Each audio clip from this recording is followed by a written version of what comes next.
Nyanza waseng'ere ni wan ga opposition, wan ga joma pingo serikal all the time. To kineno presidents mosetiyo e Kenya kate, apart from the first president mar Kenya, Mzee Jomo Kenyatta, nikech kane Kenya ochakore, ka leadership ma Kenya nochakore, to nochakore between Mzee Jomo Kenyatta gi Ogendo Odinga, ma uhusiano margi noduogo kethore 2 years later.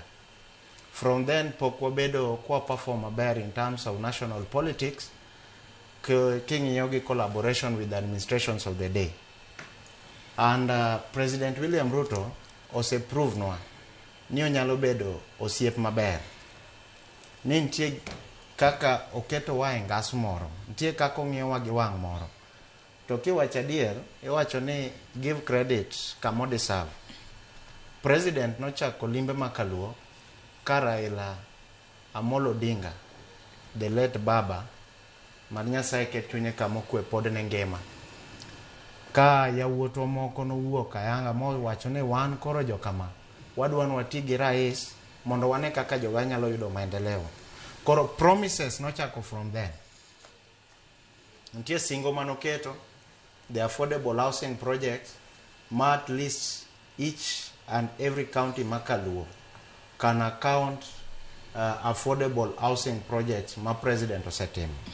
So with that regard, jo wase yudo chance mar yudo employment opportunities, wase yudo chance mar bedo gi upgraded towns and cities like Kisumu, which is the face of Nyanza. To besides that, wase neno ka gik mang'eny timore.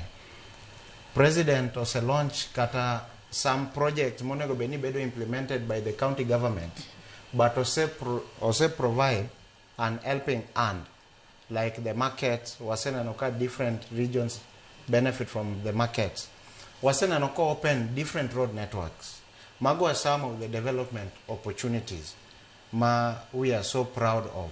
Iwacho kanyo makera ka ng'adi mana matin ka wang'iyo limbe ni en limbe mano mar tero weche mag dongruok adiera koso nyalo bedo ni nitiere kisera moro mosechakore motelo ne yiero mahiga manyien kanye mabire.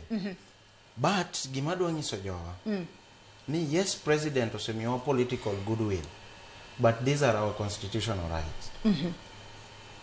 These are our constitutional rights. The only thing doluo magi ratiro marwa kikatiba ni wambe nikech wajo chulo shuru ma Kenya ka development gi onego be ni choponwa.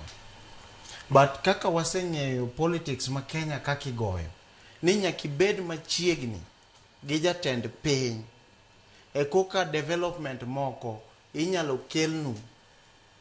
Emomiyo jowa noamua modonjo serikal mondo giti machiegni gi serikal mar Manywanda miluongo ni the broad based arrangement.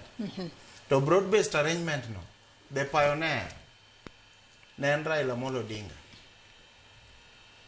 To Raila Amolo Odinga no set standard ne ker ni support twadhi mi up to 2027, lakini ABCD nyaka tim. Koro politically president also temo marshal numbers mag jo Nyanza mondo bed behind en. Nikech kwang'iyo national politics, to so many things, gik mang'eny sana mosetimore ma kata president chune ni koro nyako manyo siepe moko mane oko miye support in 2022, of which Nyanza ne onge basket neno. Ne wan gi presidential candidate marwa, ne wamiye support marwa 100%. Maendeleo waneno wajivunia to en haki marwa kikatiba. Politically be waneno ka osiepwa gi president dhi maber. Kendo waneno ka in terms of kako omiyowa response, omiyowa kako osiepwa mogenowa man kodwa mak mana gini kik bed ni tiyogo mana mar yudo 2027 kasto bang'e itimonwa gik mana jogoto ne. Aya, we wawinja ne Kennedy Ondiek. Erokamano Joyce, ni mae gimomiyo awacho